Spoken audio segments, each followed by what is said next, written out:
opened and they stepped on board. Hell, I didn't even track the guy as a problem, but I sure as hell couldn't have moved as fast as you did. You flew through that crowd. Adrenaline, Jake muttered, glancing at his watch. You gotta love adrenaline, Dan commented, slapping him again as Jake pushed the button for the main floor. As the doors closed, he commented, So we get a couple of playdays before the next assignment. Want to go for a drink to celebrate? Can't.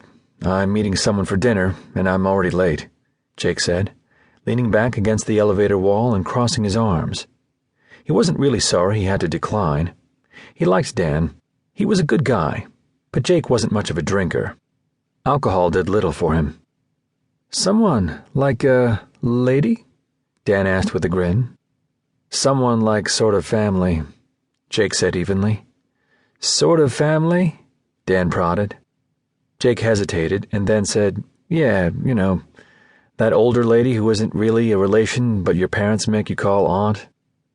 Ah, Dan grimaced. Yeah, I have one of those myself, a lifelong friend of my mom's. She and her hubby hang with my parents all the time, and she's been Aunt Betty most of my life. Dotty old Biddy now, but good-hearted. Yeah, this is the same deal, Jake said, ignoring the twinge of guilt the words caused. The lady in question was old as hell, but Dotty old Biddy didn't exactly fit her. Well, Dan eyed him silently and then smiled wryly and said, I'm kind of glad to hear about this aunt who's not an aunt. You never mentioned family. I was beginning to think you were hatched or something. Nah, there just isn't much to talk about, Jake said quietly. Most of my family live on the West Coast or out of the country. Haven't seen much of them the last few years or so. Ah, Dan nodded. So, siblings? Parents still alive?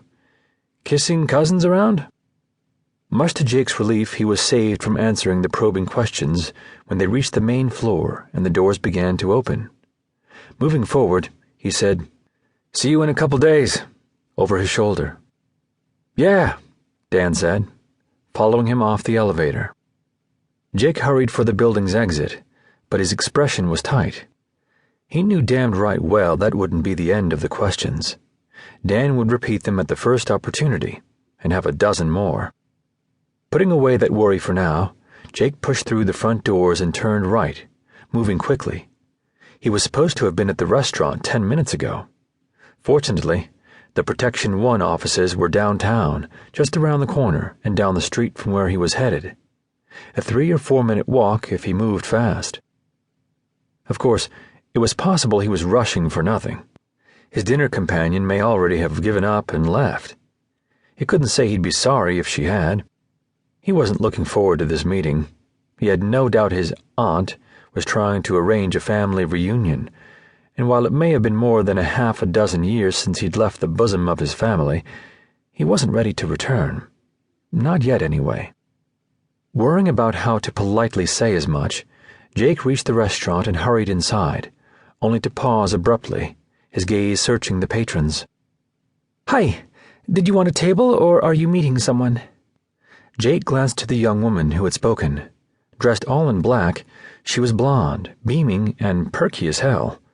She waited wide-eyed and head tilted for his answer. Meeting someone, he assured her, and then turned his attention back to the room, his eye immediately caught by the auburn-haired beauty waving at him from a table in the back corner. She hadn't left. Damn, he thought wearily, and headed for the table. She was on her feet by the time he reached her, and immediately stepped forward to hug him. Sorry I'm late, Jake apologized as he self-consciously returned the embrace. I just got out of work. No need to apologize, Stefano. I'm just glad you agreed to meet me, Marguerite Argenot said, leaning back in his arms to smile at him warmly. It's good to see you. You too, Jake said stiffly as he released her.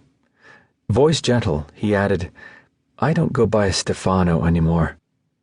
Oh, yes, of course, I'm sorry, she said apologetically. You go by your second name now, Jacob. Call me Jake, he suggested, urging her back to her seat before settling in the one across from her.